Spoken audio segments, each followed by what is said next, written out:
Olá, eu sou André Anés, pastor da Igreja Batista em Quitaúna, e eu estou aqui para meditar com você a partir das Escrituras.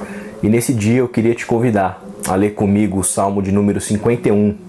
E mais uma vez, o meu convite não é somente para você ler o Salmo, para você ler o texto e entender com a sua mente, com a sua cabeça, com a sua cognição. A minha intenção, a minha provocação é que você consiga ler e tenha a sensibilidade para ler com os olhos, com as lentes do teu coração, da tua alma. E eu quero fazer essa leitura contigo, dentro dessa perspectiva, a partir da Bíblia, a mensagem. O Salmo 51 diz o seguinte: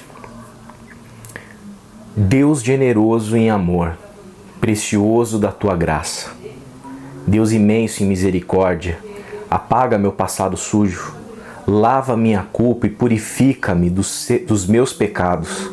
Sei que fui muito mal, meus pecados ficam me olhando o tempo todo. Mas foi a ti que ofendi e viste tudo. Sabes a extensão da minha maldade. Tens todos os fatos diante de ti. O que decidires a meu respeito será justo. Andei desgarrado de ti por muito tempo. Eu estava no erro já antes de nascer. O que desejas é a verdade, de dentro para fora. Entre em mim, então, e concebe uma vida nova e verdadeira. Purifica-me e sairei limpo. Lava-me como um esfregão e terei uma vida branca como a neve. Põe uma música alegre para mim. Conserta meus ossos quebrados para que eu possa dançar. Não fiques procurando manchas. Cura-me completamente. Deus, faz um novo começo em mim. Dedica uma semana para organizar o caos da minha vida. Uma nova gênese. Não me jogues fora com o lixo, nem deixes de soprar santidade em mim. Traz-me de volta do exílio cinzento, sopra um vento novo em minhas velas. Dá-me a chance de ensinar teus caminhos aos rebeldes, para que os perdidos consigam achar o caminho de casa. Anula minha sentença de morte, ó Deus, da minha salvação, e cantarei hinos a respeito dos teus caminhos. Põe palavra nos meus lábios, querido Deus, e me abrirei para os louvores. Fingimentos te desagradam, uma atuação impecável nada é para ti. Quando o meu orgulho é despedaçado, é que adoro a Deus de verdade.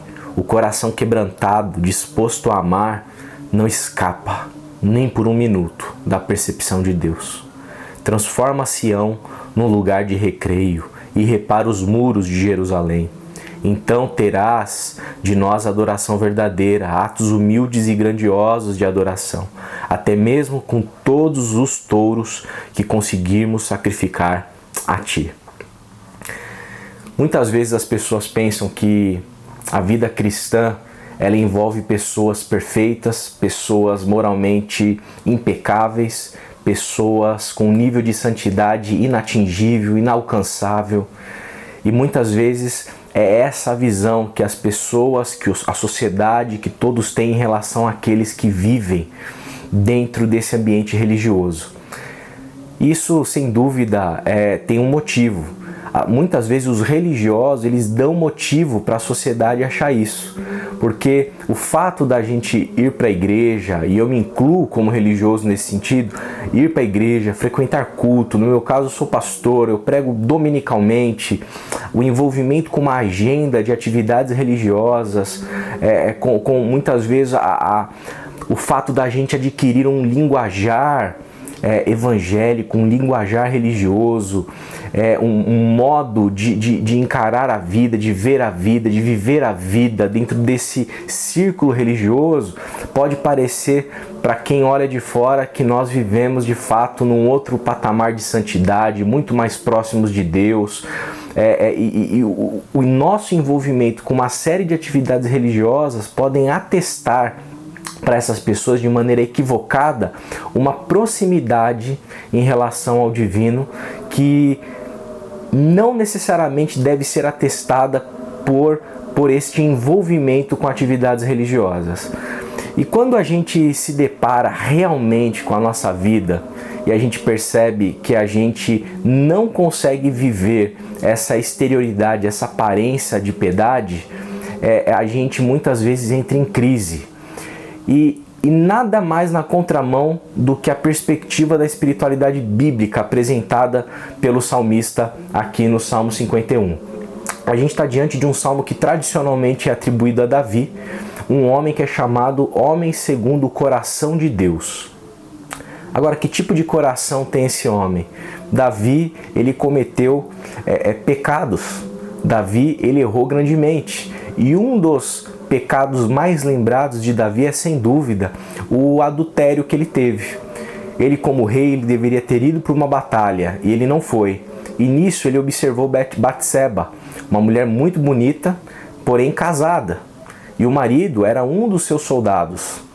Mas Davi, como rei, tendo todo o poder em suas mãos, ele não pensou duas vezes, não, e ele cometeu um ato de adultério com essa mulher, e o pior, ele tramou toda uma artimanha para levar o marido dela à morte em batalha, pelo fato da mulher, da Batseba, ter engravidado dele. E ele tentou omitir esse pecado, esconder esse pecado de uma maneira definitivamente que nos faz questionar e estranhar o fato dele ser chamado homem segundo o coração de Deus. Mas o que torna Davi um homem segundo o coração de Deus? Por mais disruptivo que pareça, não é a sua impecabilidade, definitivamente, não é o grau da sua moralidade. Definitivamente não é as aparências religiosas externas que Davi manifesta. Muito pelo contrário.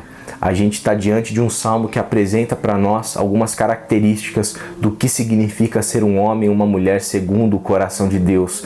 E mais, o que significa experimentar uma espiritualidade, viver uma espiritualidade que agrada de fato Deus, porque certamente Deus não está interessado em exterioridades, em aparências, em códigos morais.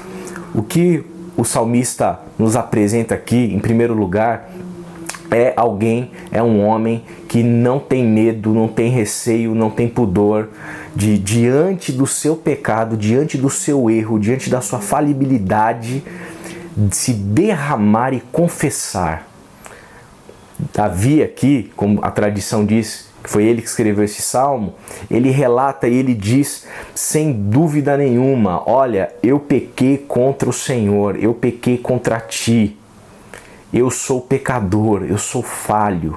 E ele bota para fora, ele confessa, ele não tenta dar uma desculpa, ele não tenta ficar se justificando do seu erro, ele não tenta de maneira nenhuma omitir, esconder para sustentar uma máscara, uma aparência de piedade, uma aparência de alguém religioso, uma aparência de alguém próximo a Deus. Quando ele é confrontado em relação ao pecado dele, ele se depara com o fato de que ele é um assassino, de que ele organizou, ele tramou a morte de um homem, de que ele adulterou, de que ele cometeu algo completamente injusto, inadequado. Davi confessa. Davi, ele se rasga diante do Senhor. E mais do que se rasgar, tem uma segunda coisa aqui muito importante nesse texto. Ele se coloca diante de um Deus que tem poder e tem condição de perdoá-lo. Ele não somente rasga o coração como um ato vergonhoso em que ele se humilha, em que ele bota para fora todo o lixo, toda a contaminação, todos os elementos tóxicos da alma dele diante do Senhor. Mas ele se coloca diante de um Senhor em que ele possui e detém uma confiança tal de que esse Deus, esse Senhor, o Eterno, ele tem graça disponível para ele tem misericórdia disponível para ele tem perdão disponível para ele, porque ele sabe que esse Deus é um Deus generoso em amor, como a Bíblia aqui diz no primeiro versículo, e mais, preciso da tua graça. Ele pede a graça que ele sabe que nesse Deus ele pode ter, ele pode obter. Então, ele não somente confessa, mas ele crê e confia que esse Deus ele pode perdoar. A partir do verso 7, ele vai dizer, ele vai pedir para Deus o purificar. porque ele tem convicção de que se Deus o purificar, ele de fato será puro. Não pelo mérito do Davi, não pelo mérito do salmista, não pelo mérito de quem ora, mas o coração que agrada ao Senhor aqui é um coração que definitivamente busca a graça e confia que essa graça, essa misericórdia, esse toque de Deus é capaz de purificar o coração daquele que cometeu pecados, daquele que falhou. Por mais grave que tenha sido o pecado, por mais vergonhoso que tenha sido o pecado, o poder de Deus na concepção do salmista é tamanho que existe a capacidade de tornar esse pecador, essa pessoa pura, sem mancha, sem mácula, e uma confiança de que Deus não vai jogar o pecador no lixo. O mais interessante deste salmo é que categoricamente ele afirma que, a partir do 16, que fingimentos te desagradam, uma atuação impecável nada é para ti. Ou seja, ele deixa claro que para Deus a aparência, a superficialidade, a tentativa de você vestir uma máscara e se mostrar para Deus aquilo que você não é, isso certamente não agrada o Senhor. O que agrada o Senhor, conforme ele vai dizer, é um coração quebrantado, um coração disposto a amar. Esse, pro salmista, na concepção bíblica, certamente é um tipo de coração que a percepção de Deus ela é constante. Por isso, a reflexão que a gente precisa fazer aqui, pensar a respeito de nós. Será que nós vivemos de aparência?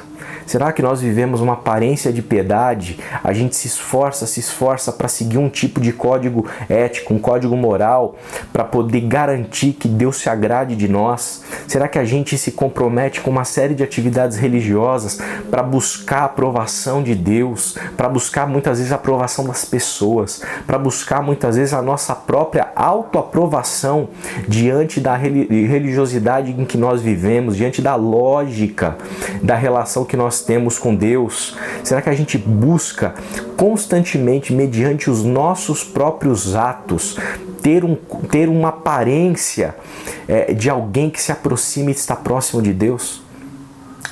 Novamente, o que agrada ao Senhor, o que agrada o Deus revelado nas Escrituras é um coração genuinamente quebrantado. Não é uma pessoa perfeitinha, muito pelo contrário, é uma pessoa sincera. Não é uma pessoa santarrona, muito pelo contrário, é uma pessoa honesta. Não é definitivamente um religioso, né? No seu sentido mais duro, mais farisaico, mais legalista. Definitivamente não é isso. E eu sei que isso pode até te chocar diante talvez da construção da religiosidade em que você vive. Mas segundo a lógica bíblica, não é esse tipo de gente que agrada Deus. O que agrada a Deus é um coração quebrantado. Um coração que não tem vergonha diante do Senhor de dizer, de afirmar: olha, eu sou pecador. Eu cometi esse erro. Eu sou falho nisso. Eu luto contra isso. É alguém que coloca para fora genuinamente. E mais, é alguém que confia plenamente na graça, na misericórdia e no amor do Senhor. Não é alguém que está buscando desculpa para permanecer na imoralidade, numa vida sem ética, uma vida inadequada. Não é isso. É alguém que genuinamente se aproxima de Deus com a certeza e a convicção que diante da nossa fraqueza, diante dos nossos erros, diante da nossa condição humana, diante dos nossos tropeços, diante dos nossos pecados, por maiores que eles sejam, nós temos um Deus, temos um Pai, temos um Senhor, temos o Eterno, esse Deus Todo-Poderoso revelado na Escritura, que é revelado no ápice da revelação como Pai do nosso Senhor Jesus Cristo, um Pai que tem disponível sempre misericórdia, graça, perdão e um coração que se aproxima desse Deus, buscando ressuscitar dentro de si a alegria da salvação, buscar ressuscitar dentro de si a pureza que só pode vir do próprio Senhor. Então é alguém que confia em Deus. É alguém que confia plenamente no perdão do Senhor. Alguém que se entrega a esse perdão. Alguém que se lança nesse tipo de fé que faz com que a gente não questione a graça divina. Não questione a misericórdia do Senhor. Eu não sei o tamanho do seu pecado. Eu não sei o quanto você se sente distante do Senhor. Eu não sei o quanto você se sente inadequado para se aproximar de Deus. Eu quero te dizer que, segundo a lógica bíblica, aquilo que agrada ao Senhor, aquilo que agrada o coração do Pai, não é exterioridade e aparência de piedade. Não é uma vida exterior cheia de aspectos religiosos que possa convencer as pessoas de que você é de Deus. Não. O que agrada ao Senhor, de fato, é um coração quebrantado. É um coração honesto. É um coração que ama e é um coração que confia plenamente no amor do Senhor. Então, que você possa refletir a respeito da tua própria espiritualidade e se perguntar: você tem um coração igual a Deus? Um coração que agrada ao Senhor? Ou você está preocupado em executar uma série de sacrifícios para poder agradar a divindade, para conquistar a atenção dela para você? Se você tiver um coração quebrantado à luz do texto, certamente você não está procurando agradar ao Senhor com sacrifícios exteriores, mas você está preocupado, em primeiro lugar, em ser você mesmo diante do Pai, em reconhecer quem você é, reconhecer o que você fez, o que você faz, o que você muitas vezes continuará fazendo e lutando contra. Mas seja honesto, seja sincero, seja verdadeiro, seja genuíno. Coloque diante do Senhor aquilo que está dentro de você e, principalmente, confie na graça, na misericórdia e na bondade do Senhor, porque Deus, Ele certamente, Ele ama aqueles que têm um coração contrito e quebrantado na presença dEle. Quero orar com você. Pai, livra-nos, Senhor, de toda a aparência de piedade. Livra-nos, Pai, de toda a aparência de religiosidade. Livra-nos de todos esses elementos exteriores serem distintivos para caracterizar a nossa espiritualidade, o nosso relacionamento com o Senhor. Queremos mais que isso. Eu quero mais que isso. Eu peço a Ti que o meu coração seja um coração honesto, sincero diante de Ti. Um coração sempre quebrantado, sempre humilde, disposto a reconhecer os meus erros, os meus pecados e principalmente confiar no Teu abundante amor pela minha vida. Eu peço por mim, peço por todos nós, em nome de Cristo Jesus. Amém, amém e amém. Deus te abençoe.